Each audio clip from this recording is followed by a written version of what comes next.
नमस्कार साथियों, Tagore education group के नाम आपका हार्दिक स्वागत है। मैं डीके शर्मा मैथमेटिक्स की एवरेज की तीसरी क्लास आज लेके आया हूं आपके सामने। एवरेज की इससे पहले हमने 2 क्लास कंप्लीट कर ली। एवरेज कैसे निकालते हैं, एवरेज क्या होता है और बहुत सारे क्वेश्चन भी हमने कंप्लीट किए। आज हम कोशिश करेंगे कि एवरेज का जो टॉपिक है हमारा कंप्लीट करने की, कुछ क्वेश्चन है इसमें, वो क्वेश्चन कंप्लीट करते हैं और फिर इस टॉपिक को हम फिनिश करते हैं।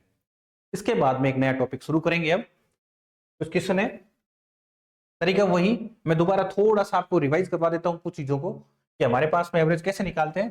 3 चीजों को ही हमें ध्यान रखना है। पूरा जो एवरेज है वो 3 चीजों के ही इर्द गिर्द घूमता है। वो 3 चीजें कौन सी होगी? एक तो हमारा एन हो गया, एक हमारा एवरेज हो गया, एक हमारा टोटल हो गया।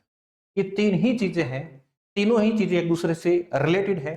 कैसे क्या है मैं थोड़ा सा बता देता हूं। सपोज करो यहाँ पर 3 संख्या है, 3 संख्याओं की जो वैल्यू है, सपोज करो तीनों की वैल्यू हो सकता है, इनका एवरेज मान लेता हूं मैं, इनका एवरेज 15 मान लेता हूं। तो जैसे इनका एवरेज 15 मानता हूं तो टोटल 45 आ गए। यहां पर ये 3 चीजें हैं। ये 3 नंबर कौन से हो सकते हैं? एक 10 हो सकता है, एक 15 हो सकता है, एक 20 हो सकता है। ये इससे हम थोड़ा सा वापस समझ लेते हैं चीजों को कि मेरे पास 3 नंबर है, 10, 15, 20 नंबर मेरे पास 3 है, उनका एवरेज 15 है। अब जैसे ही मैं इनको काउंट करता हूं, इनको भी काउंट करता हूं 10, यहां पर मेरे पास में 45 आते हैं। इसका मतलब कैसे निकालते हैं? जब भी ये निकालते हैं टोटल, इन दोनों को क्या करते हैं? मल्टीप्लाई करते हैं। तो जैसे ही मैं मल्टीप्लाई करता हूं तो मेरे पास में 45 आ जाते हैं। सपोज करो मेरे पास इस बार ये नहीं है, केवल ये 2 है, तो मुझे नंबर निकालने, कितने नंबर है? तो मैं 45 को में से 15 से डिवाइड करता हूं तो मेरे पास 3 आते हैं। सपोज करो मेरे पास में इस बार 3 है, 15 नहीं है, एवरेज निकालना है, तो मैं 45 में से 3 को डिवाइड करता हूं तो मेरे पास में 15 आ जाते हैं। तो ये तीनों चीजें आपको ध्यान रखना है। कोई भी एक चीज नहीं भी दे हम कैसे निकालते हैं, ठीक है। आज का जो फर्स्ट क्वेश्चन है वो फर्स्ट क्वेश्चन करते हैं अपने पास में। तरीका यही है, यहाँ पर सबसे पहले मैं एन लिखूंगा, उसके बाद में एवरेज लिखूंगा, उसके बाद में टोटल लिखूंगा। पहला क्वेश्चन है 20 लड़के, ये लो 20, इस बार एन कितना है मेरे पास में? 20 है। एवरेज इसका कितना है? 89.4 है। एवरेज 89.4 कर दिया। फिर उसने ये नहीं कहा टोटल करना है, लेकिन हम टोटल करेंगे। डेसिमल नंबर है, ये जो एक इधर डेसिमल है, एक जीरो है, ये आपस में खत्म हो जाएगा। अब मुझे केवल मल्टीप्लाई 2 की 894 से करनी पड़ेगी। 2 को 4 से करता हूं तो मेरे पास में 8 आए, 17 आए, ये हो गए 8 16 आ रहे 1778 हो गए मेरे पास। अब यहां पर क्या कह रहे हैं? अच्छा, एक इससे पहले मैं आपको एक चीज बता देता हूं कि पिछली क्लास में, 2 क्लास में ये पढ़ा था कि कुछ लड़के गए, उसके स्थान पर नए आए, कुछ ऐड हुए। तो उस प्रकार जो परिस्थिति थी, हम उसमें कैसे एवरेज निकालते हैं वो हमने कर लिया। पर कभी कभी जब एवरेज निकालते हैं तो कुछ ऐसे नंबर्स हो जाते हैं जो गलत डिजिट, गलत ऐड हुए या ऐड होने से रह गए। तो हम क्योंकि उसमें उस कंडीशन में नंबर तो वही रहेंगे, नंबर सेम रहेंगे, उस प्रकार के जो क्वेश्चन है उसको किस प्रकार से करते हैं थोड़ा सा देख लेते हैं। इसमें क्या हुआ, उसमें 87 के स्थान पर 78 की ग्राही पटा गया। इसका मतलब है तो एक लड़का है, उसका जो वजन था 87 था, पर गलती से जो 87 के स्थान पर 78 ही पटा गया है। तो इसका मतलब है जो भार जितना उसका ऐड होना था उतना नहीं किया, कम किया है। कोई इश्यू नहीं है, जितना कम किया हम वापस कर देते हैं। उसका करना था 87, लेकिन किया कितना? 78 किया है। 9 किलो उसका ऐड नहीं किया, तो 9 किलो अब ऐड कर देते हैं। तो मेरे पास तो पहले भी एन20 थे, अब भी एन20 है। मेरे पास में ये थोड़ा सा ऐड कर देता हूं, 78 में से इसको ऐड करता हूं, तो मेरे पास में जो नया नंबर निकल के आता है 87 आता है। मेरे पास में ये इतने इसने ये पूछा है कि एवरेज कितना होगा। अभी हमने थोड़ी देर पहले की एवरेज कैसे निकालते हैं, इसी प्रकार से एवरेज निकालते हैं। फिर मैं 2 से डिवाइड करता हूं तो कितने आ गए? 8 आए, मेरे पास में 9 आया, फिर मेरे पास में 17 हो गए, 17 का मैं करता हूं तो 8 आए, फिर 5 आए। अब मेरे पास में जो एवरेज था वो कितना हो गया? 89.85। इसका मतलब है कभी भी अगर मान लो किसी लड़के का नंबर, हो सकता है कि कभी कभी क्या होता है, इसने तो कम काउंट किया तो वापस काउंट कर दो। अगर मान लो ज्यादा काउंट कर लेते हैं, कभी हो सकता है कि कम भी काउंट करे, कभी ज्यादा भी काउंट, दोनों ही परिस्थिति में आपको ऐड और लेस करना है। ध्यान रखना, कम काउंट किया तो ऐड कर दो और ज्यादा काउंट किया तो वापस लेस कर दो। यहाँ पर इसने क्या किया? कम काउंट किया, 78 की ग्राफ, 87 की जगह 78, 9 के जी उसका काउंट ही नहीं किया, हमने 9 के जी काउंट करके अब यहाँ पर एक नया हमने क्या निकाल दिया, हमने एवरेज निकाल दिया। ये आज का हमारा जो पहला क्वेश्चन था। सेकंड जो क्वेश्चन क्या है हम उसको समझ लेते हैं। शादी के समय एक औरत तो उसके पति की औसत आयु 23 वर्ष थी। अभी मेरे पास में एन कितने हो गए, 2, कौन से, हस्बैंड एंड वाइफ। फिर मैं यहाँ पर क्या करूंगा, एवरेज करूंगा। उसने एवरेज दे रखा है 100% है, उसमें से कुछ ना कुछ 3 चीजों में से 2 चीजें आपको देंगे और टोटल आ गया मेरे पास में 46। ये फॉर्मेट तो आपको हर क्वेश्चन में एवरेज वाले में रखना ही है लगभग।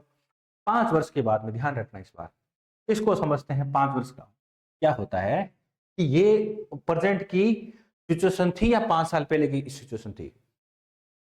अब 5 वर्ष के बाद में उसका 1 वर्ष का बच्चा भी था। अब सारे परिवार की औसत, परिवार में अब तो कितने, बच्चा भी शामिल हो गया है। परिवार में पहले 2 थे, अब 1 3 हो गए। और इस परिवार में पहले 46 थी। दिमाग लगाओ 5 साल बाद में तो ये जो हस्बैंड और वाइफ थे इनकी भी एज बढ़ी है 5 साल बाद में। 5 साल बाद में बढ़ी या नहीं बढ़ी, तो इनकी एज भी काउंट करेंगे, प्लस इनका 1 साल का बच्चा है, ये 1 साल का बच्चा भी हमने काउंट कर लिया। इसका मतलब जो अभी जो पोजीशन है वो क्या है, पहले 2 थे, 2 की एवरेज थी 23 साल थी, दोनों की जो एज थी 46 साल थी, दोनों की एज काउंट करता हूं तो हो सकता है किसी की 26 हो तो दूसरे की 20 होगी।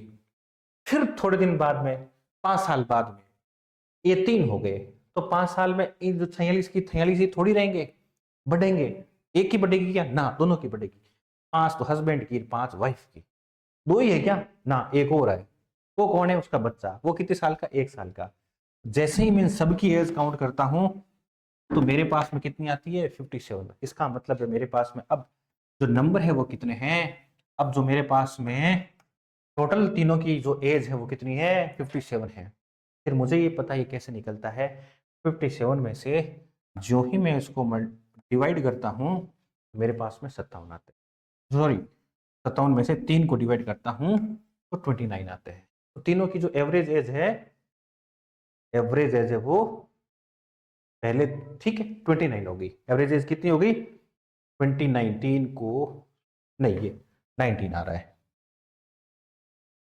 3 एक बार 19 हो गई। तो तीनों की जो एवरेज है वो 3 से डिवाइड करता हूं तो 19। तो यहाँ पर 23 है, 29 होने से रहा, जैसे ही 3 करेंगे तो उनकी एवरेज कम हो जाएगी, तो 98 बाई मिस्टेक हो गया। दोबारा समझा देता हूँ। शादी के समय 2 ही थे और उनकी एवरेज थी 23, दोनों की जब काउंट करता हूँ तो 46 आती है। फिर एक बच्चा हो जाता है और फिर 5 साल के बाद में, तो 5 दोनों के हस्बैंड वाइफ की जोड़ दी, 46 पहले थी, अब 5 साल बाद में हस्बैंड की भी जोड़ दी, 5 साल में वाइफ की जोड़ दी, 1 साल का बच्चा भी है उसकी भी जोड़ दी, तो सब तीनों की कितनी होती है, 19 होती है, सॉरी 57 होती है तीनों की। और ये 3 है, ये 57 है, मुझे एवरेज निकालना है, 3 में से डिवाइड करता हूं तो मेरे 19 आंसर है। तो तीनों की, अब परिवार पूरे की कितनी है एवरेज, 19। ये मेरा आंसर हो गया। नेक्स्ट क्वेश्चन की ओर चलते हैं।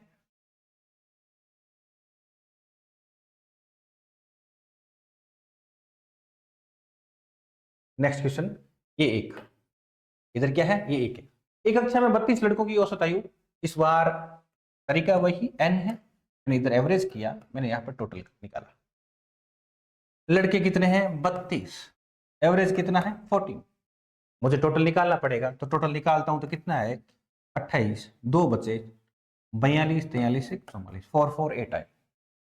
26 लड़कियां और आती है, ये लो 26 लड़कियां, उनकी औसत आयु कितनी है, 12, ये 12।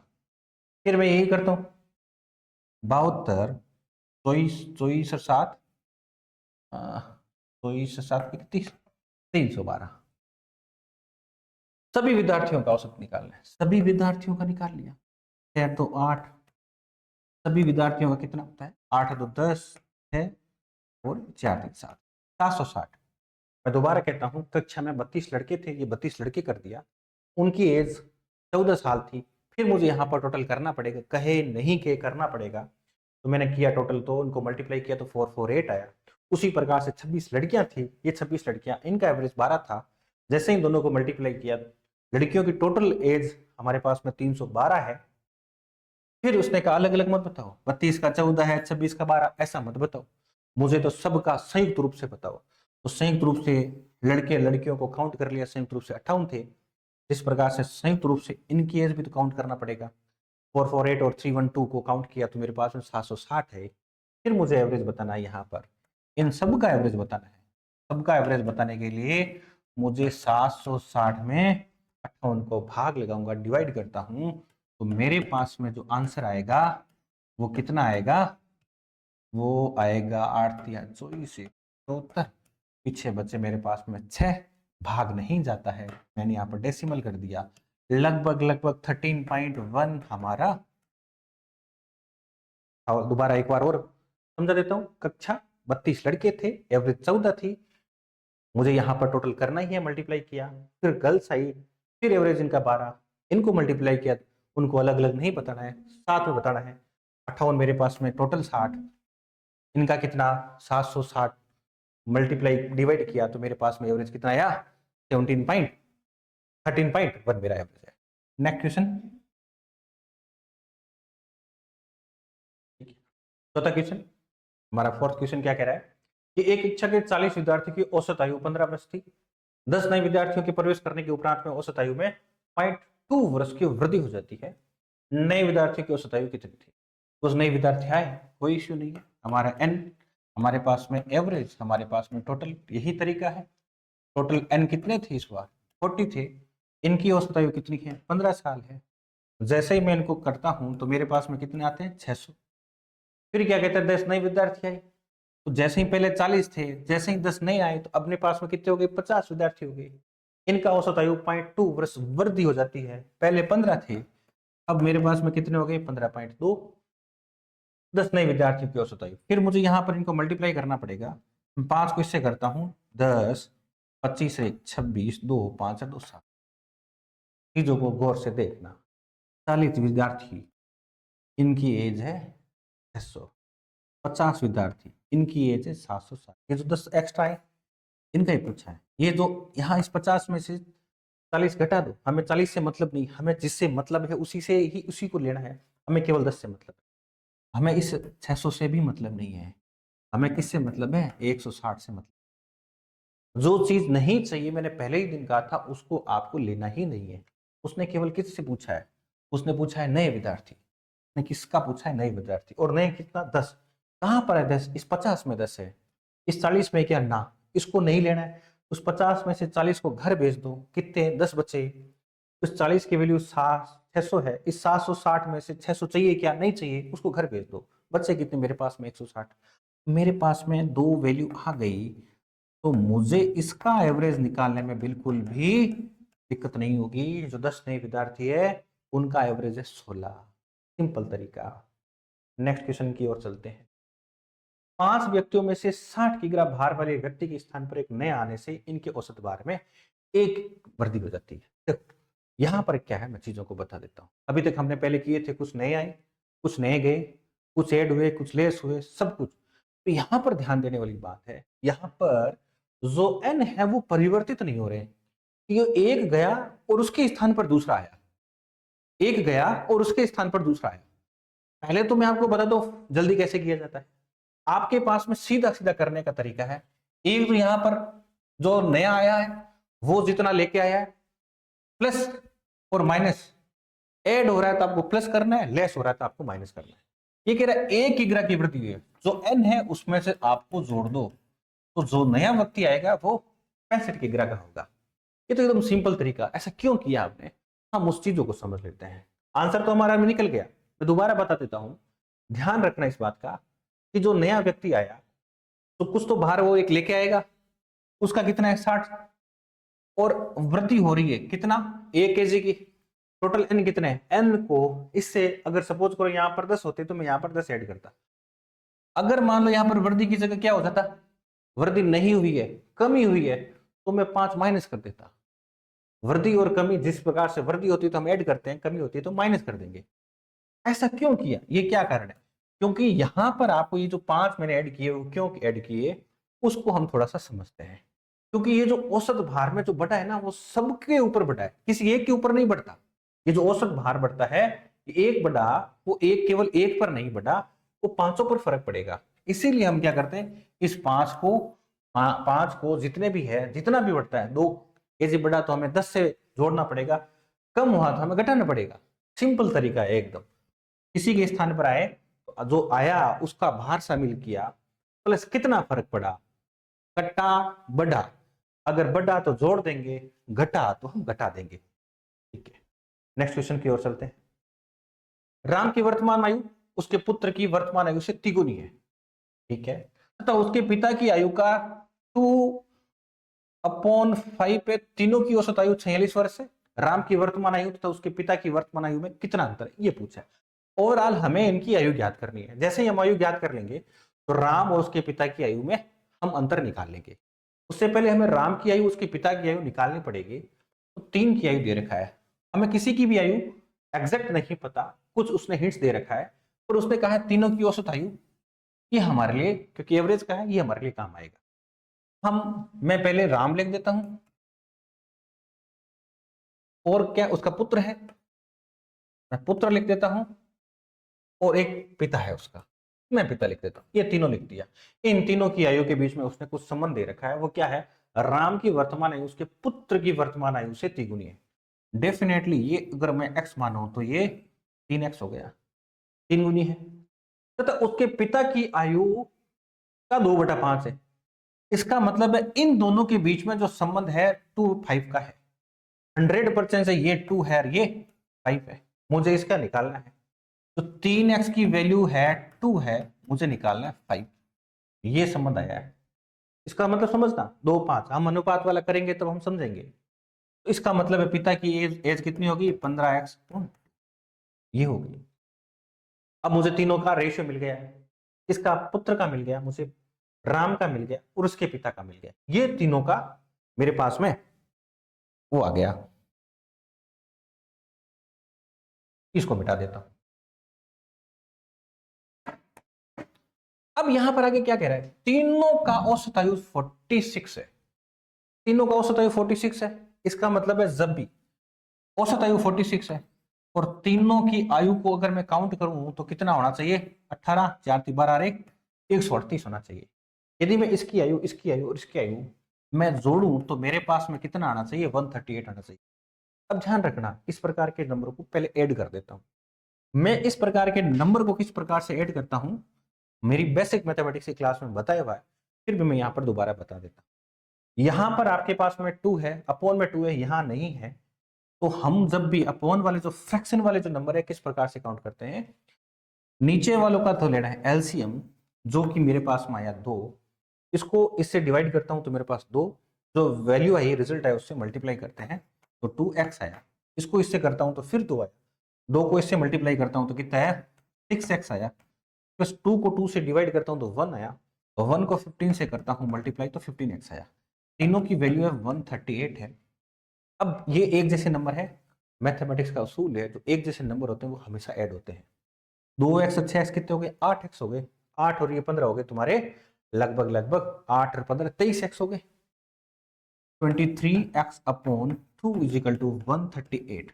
मुझे x की वैल्यू चाहिए, ये जो है इसको मैं उधर भेज देता हूं, और ये जो 23 है मैं उसको नीचे ले आता हूं। अब मेरे पास में क्या बचा, केवल x बचा। इसको मैं डिवाइड करता हूं तो लगभग लगभग आएगा मेरे पास में 4 5 6, 6 बार, कितनी बार गया, 6 बार गया, 18 12 1 13। इससे मल्टीप्लाई करता हूं तो मेरे पास x की वैल्यू आती मेरे पास में 12। अब ध्यान रखना, ये पुत्र की, ये राम की, और ये पिता की। इसने क्या पूछा, पहले इन दोनों को ही पूछा, इसका तो पूछा ही नहीं, वैसे भी हमने इसकी निकाल ली। इसकी 12, इसकी मेरे पास में 36 है, और इसकी मेरे पास में 90, क्योंकि यहां पर x में यहां पर 15 12 से 15 इंटू 12 अपॉन 2 करूंगा तो पिता की आएगी। तो यहां पर मल्टीप्लाई 12, 2 से डिवाइड करूंगा तो कितने आ गए, 6, 6 को 15 से मल्टीप्लाई करूंगा तो कितने आ गए, 90। इसका मतलब है राम की 36, पिता की 90, 90 माइनस 36। उन्होंने पूछा, अंतर पूछा है, ये पिता की, ये उसके बेटे राम की है, या 8 में से 3 गई 5, 54 साल के बीच का अंतर है।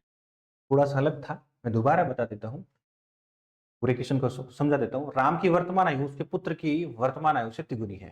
सबसे पहले तो हमने राम ने इसी को मैं वापस कैलकुलेशन इसी में समझा देता हूँ। इसकी x मान ली, ये 3 टाइम्स है, 3 गुना है तो 3x मान लिया।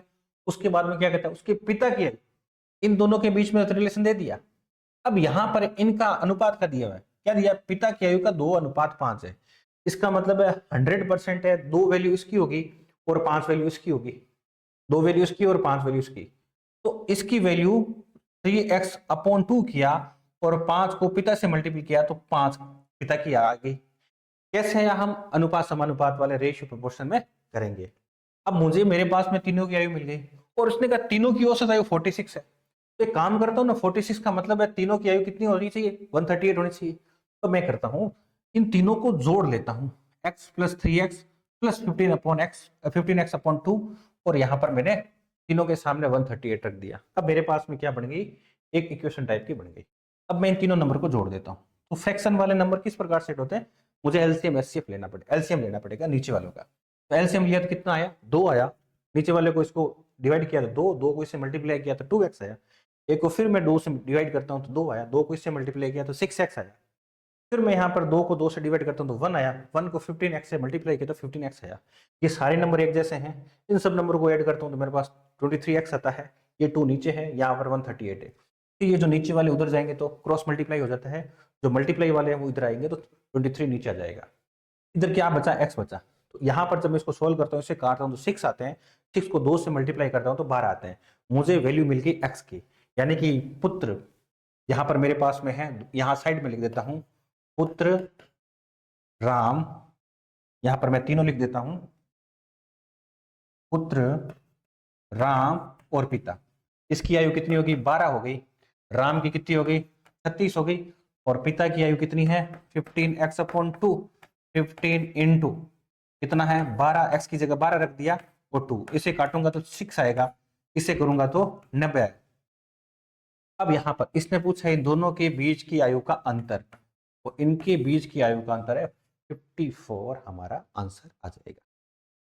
नेक्स्ट क्वेश्चन की ओर चलते हैं। क्या कह रहे हैं, 5 संख्याओं का औसत, वही तरीका, n एवरेज टोटल 5 किया, 65 किया, फिर क्या किया 25, 30, 32, 325 किया। आगे क्या करें, इसमें से प्रथम 2 संख्याओं का औसत 81 तथा अंतिम 2 संख्याओं का औसत 38 है। तीसरी संख्या, केवल एक संख्या ज्ञात करनी है अपने को, यानी कि जो नहीं लेना उसको घर भेज दो। किस किस को नहीं लेना है, एक जो है प्रथम 2 संख्याओं का, उनका औसत है ये, इस 2 संख्याओं की वैल्यू कितनी होगी 162 होगी। फिर अंतिम 2 संख्याओं का, फिर 2 संख्याओं और लेनी है जिसको नहीं लेना है, इनकी वैल्यू कितनी होगी 76 हो गई, 76 हो गई, थोड़ा दो, ठीक है। ये कह रहा है तीसरी संख्या, यानी कि ये नहीं लेना, ये नहीं लेना, कोई दिक्कत नहीं, इनकी वैल्यू भी तो नहीं लेंगे, संख्या केवल एक बची है। ये नहीं लेना तो इनको हटाओ, ये नहीं लेना तो इनको भाई घर भेजो, केवल जो बच्चा है उसको रखेंगे, वो एक ही संख्या आएगी। तो इन दोनों की वैल्यू कितनी होती है, 325 में से दोनों की साथ में घटा देता हूँ, 112 13 और ये 238 मुझे नहीं चाहिए, 15 में से 8 गए पीछे, 7 बचते हैं, और ये 11 में से 3 गए पीछे, 8 बचते हैं। यहाँ पर 87 जो बची हुई है उसकी आयु कितनी हो जाएगी, 87 आ जाएगी। 87 ही आ रही है, 325, ये ठीक है, 87 हमारा आंसर आ जाएगा। तो तीसरी संख्या एकदम सिंपल है, जो नहीं चाहिए उसको घर भेज दो, हमें जरूरत नहीं है। 13 संख्याओं का औसत 68 है, प्रथम 7 संख्याओं 13 संख्याएं, उनका औसत है 68 है। ठीक है, प्रथम 7 संख्याओं का औसत 63 है, जबकि अंतिम 7 संख्याओं का औसत 70 है। सातवीं संख्या क्या है, मैं क्वेश्चन को समझाता हूँ। टोटल अपने पास में 13 संख्याएं, सपोज करो 13 नाम लिख देता हूं मैं, 1 2 D E F G H I J K L, 7 होगी, 1 2 3 4 5 8 9, टोटल कितनी 13 संख्या, 1 2 3 4 5 6 7 8 10 11 12, जे के एल एम, ये 13 संख्या होगी। अब क्या कह रहा है, इसमें से प्रथम 7 संख्याओं का, ये प्रथम 7 संख्या है, 2 3 4 5 6, ये 7 हो गए। ये 7 संख्याओं का जो औसत है वो 63 है। 7 संख्या है और 63 औसत है, ये n ही है, ये एवरेज है, ये टोटल आ जाएगा हमारा। कितना आ रहा है 21 और 42 रे 44, 2 करेंगे, 7 21 7 42 3 44, ठीक है। जबकि अंतिम 7 संख्याओं का औसत 70 है। अंतिम 7 संख्या कौन सी है?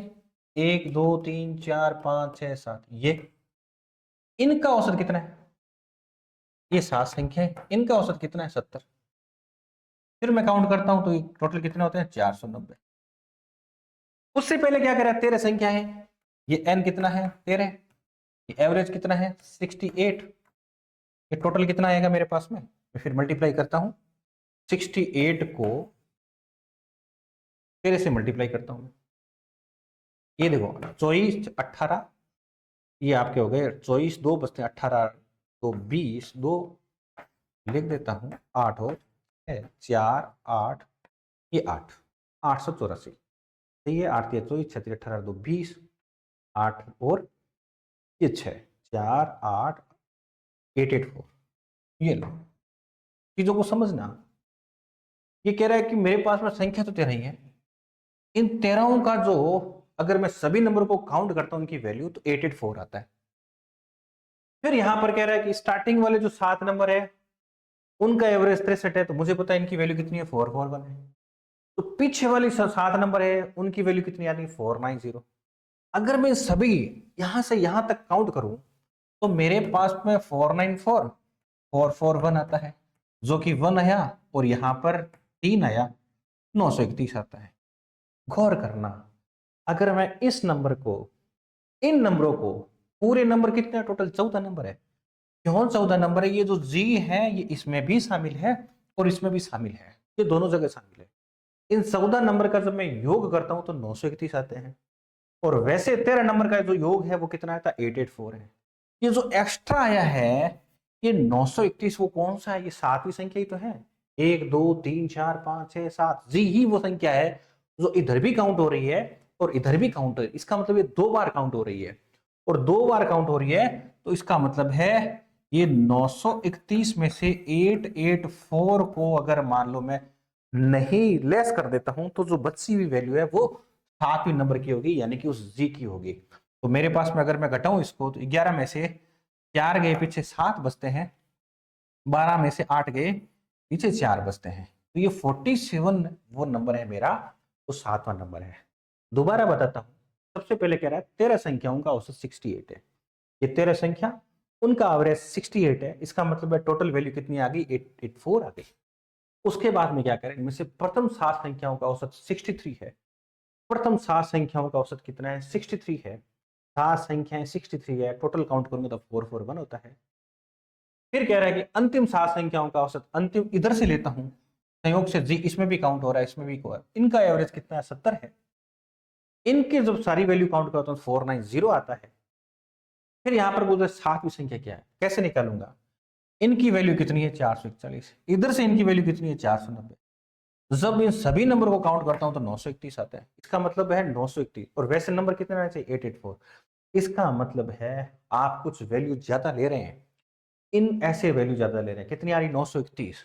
वैल्यू ज्यादा क्यों आ रही है? क्योंकि भाई हमने एक नंबर को 2 बार काउंट किया है, तो जो एक्स्ट्रा नंबर है वही तो एक्स्ट्रा है। हाँ, वो एक्स्ट्रा कितना है? 47। जैसे ही मैं पूरे नंबर में से ये जो नंबर है 884 लेस करता हूं तो मेरे पास जो आएगा 47 आएगा, यही 7वां नंबर है।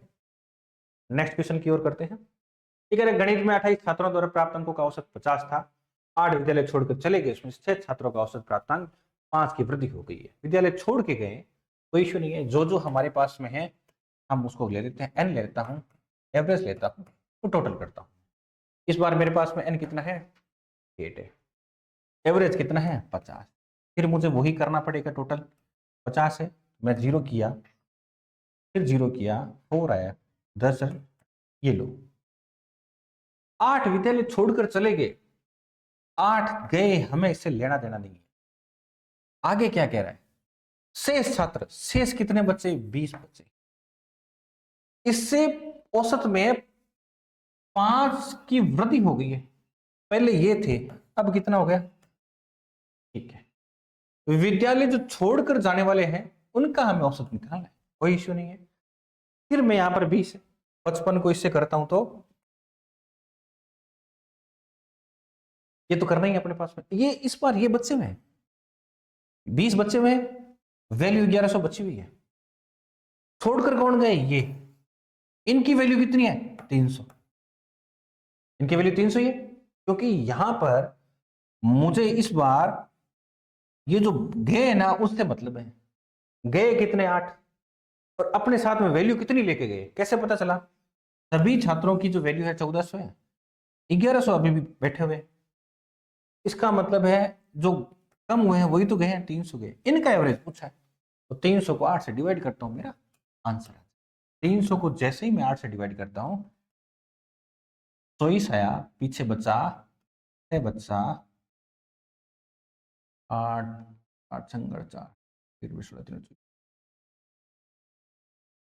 56, पीछे 4 बचा, ये लो 37.5। इनका जो गए हैं उनका जो एवरेज है वो हमारा ये एवरेज 37.5 हमारा एवरेज है। जो नया एवरेज जो गए हैं उनका दोबारा बोल देता हूं, पहले n 28 थे, उनका टोटल का एवरेज 50 था। फिर मुझे सबका एवरेज टोटल काउंट करना ही है, तो 1400 थी, 8 गए बचे 50। इसने इस बार इनका एवरेज दे दिया। जैसे ही इनका एवरेज दिया, ये अभी भी है 20 तो है और 1100 वैल्यू भी है। गए कितने? 8। 1100 टोटल 1400 थे, 1100 अभी भी है। गए कितने? 300। अब हमें इसे 300 से 8 से ही मतलब है। उनको गए हैं उनसे पूछा है, बचे हुए उनसे नहीं पूछा। 8 की वैल्यू 300 है, तो इसको डिवाइड करेंगे तो हमारा एवरेज आ जाएगा। ये लो हमारा एवरेज का आज का अंतिम क्वेश्चन है हमारा। एक व्यक्ति कार द्वारा नगर ए से नगर बी तक, मैंने पिछली बार भी आपको बताया था, पिछली क्लास के जो लास्ट में बताया था कि एवरेज का हमारे पास में फॉर्मूला यही है। कौन सा है हमारे पास में? NAT। N का मतलब नंबर होता है, A का मतलब एवरेज होता है, T का मतलब टोटल होता है। और कुछ ये एक टाइप का ऐसा क्वेश्चन है उस पर हम ये फॉर्मूला कभी नहीं लगाएंगे।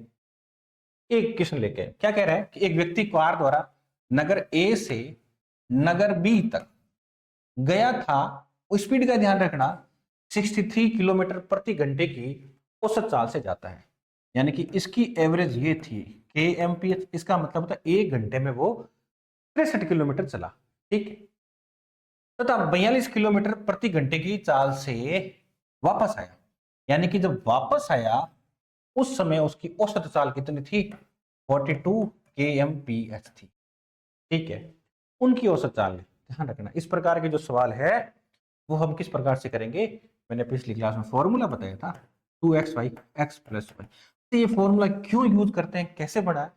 हम स्पीड, डिस्टेंस और टाइम वाले जब क्वेश्चन करेंगे उस समय आपको ये बताएंगे।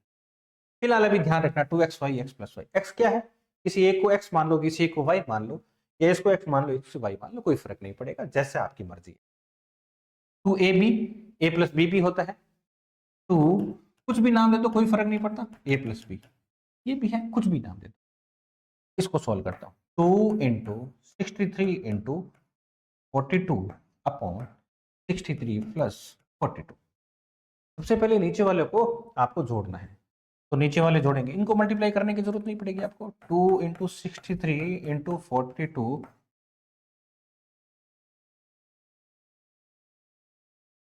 अपॉन ये कितना होता है? 3 × 2 5, 6 4 105। ये 105 है। अब यहां पर जा रहा है क्या? हाँ, ये देखो 3 से जा रहा है, ये भी 3 से जा रहा है। 3 से इसको डिवाइड करता हूं तो 2 बार गया, 1 बार गया। इसको 3 से काटता हूं तो 3 बार गया, और ये 5 बार गया, 35 बार। फिर देखो 7 से जाता है, 7 से 7 5 बार गया, और ये 3 बार गया। अब नहीं कटता, 5 एज इट इज रहेगा। इनको आपस में मल्टीप्लाई, ये कितने हो गए? 6 हो गए, और ये 12, और 1 बचा 24 से 25 बचा, और मेरे पास में 5 बचा। तो इसको काटता हूं तो 5 बार गया, ये 2 जाएगा नहीं, डिवाइड किया, ये लो 50.4 हमारा लगभग आंसर आ जाएगा। ये हमारा नया एवरेज है। तो जो पहले एवरेज नॉर्मली जो हम क्वेश्चन करते हैं वो किस प्रकार से करते हैं? नॉर्मली हम क्वेश्चन करते हैं, हम क्या करते हैं? 63 + 42 अपॉन 2 करते हैं, 2 नंबर दो नंबर को जोड़ा और टोटल नंबर है 2 से डिवाइड किया, जो कि हमारा सही नहीं होगा। एवरेज स्पीड्स के सवाल को हम किस प्रकार से करेंगे, इस फॉर्मूले से करेंगे। ठीक है, ये हमारी एवरेज क्लास कंप्लीट होती है। हमारी जो नई क्लास है, हालांकि सारे सवाल करवाना पॉसिबल नहीं होता है, लेकिन हमारा प्रयास रहेगा, फिर भी जब भी टाइम मिलेगा कुछ और क्वेश्चन है हम उन क्वेश्चन को भी सॉल्व करवाने की कोशिश करेंगे। तो नेक्स्ट क्लास हमारी लगेगी, वो लगेगी हमारी एचसीएफ और एलसीएम की। एक पहले इंट्रोडक्शन वाली क्लास लगेगी, एचसीएफ एलसीएम होता है क्या है, उसके बाद फिर हम उन जो भी जितने भी टाइप के क्वेश्चन है क्वेश्चन को लाएंगे, सोल्व करवाएंगे। ठीक है, धन्यवाद बहुत बहुत।